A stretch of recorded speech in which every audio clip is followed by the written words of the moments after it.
On July 25th, 28-year-old Air Force veteran Garret Foster was killed by a motorist while marching in a protest in Austin, Texas. Despite public outcry, no one has been charged with a crime, and the fallout deepened an already pronounced divide in our community. If social media is any indication, it would seem like Garret Foster has been all but forgotten. So I thought now would be a good time to look at the Garret Foster case, what happened, and why it was so divisive. And when the incident was first reported, there were very little details known, but that didn't stop everyone from picking sides and deciding whether the shooting was justified or not.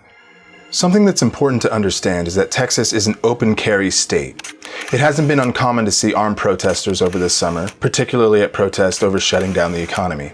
Garret was known to carry an AK-47 style rifle to protests while pushing his fiancée and quadruple amputee Whitney Mitchell in a wheelchair. Garret and Whitney were with a group of around 100, gathered as part of the ongoing nationwide protest sparked by the killing of George Floyd in Minneapolis in May of 2020. The protest was moving north on Congress Avenue in downtown Austin when a black Hyundai traveling east on 4th Street accelerated into a traffic cone and turned south onto Congress Avenue, directly into a group of protesters. The car was being driven by 33-year-old Army Sergeant Daniel Perry. Perry stopped the car and was met by protesters. Foster put himself between Whitney and the vehicle and placed his weapon in a low, ready position. In this photo, you can see Foster holding his rifle with the barrel facing down. Now, what happens next is disputed. Perry claims that Foster aimed his rifle at him and gestured for him to roll his window down, at which point Perry complied, thinking that he was a peace officer.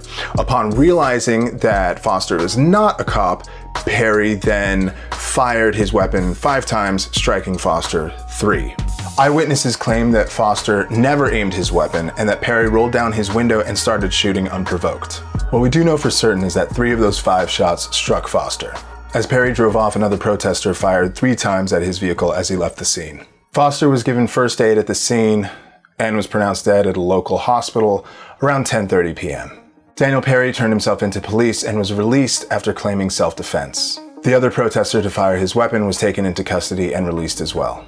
Austin Police Chief Brian Manley gave a press conference the following day where he politicized the shooting, praising the work of police and saying it's a reason his department shouldn't be defunded, often stating Perry's side of the story as fact, disregarding that there are conflicting eyewitness accounts and that the video evidence seems to suggest otherwise. Austin Police Association President Ken Cassidy basically said that Foster got what he deserved. I do have to mention that he has since apologized to the grieving family. Now, I'm not telling you what you should think.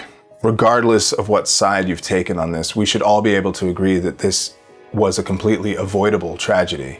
It should not have happened. Were we not in a political moment of increasingly violent rhetoric and undertones, it wouldn't have happened. The tragedy here to me is that an increasing number of Americans of all political leanings feel that in order to voice their dissent, they need to be armed. We feel so unsafe exercising our First Amendment rights that we have to carry assault rifles. Just thought you should know. Thanks for watching this video. I do have some news. My friend Brian Mayers and I are starting a podcast, mostly just educational things having to do with social justice and our lived experience in this world. But, you know, we want it to be entertaining and educational. And we need your feedback. We need your input. So if there's something that you'd like us to cover, something that you're curious about, let me know. Take care of yourselves, and we'll see you soon.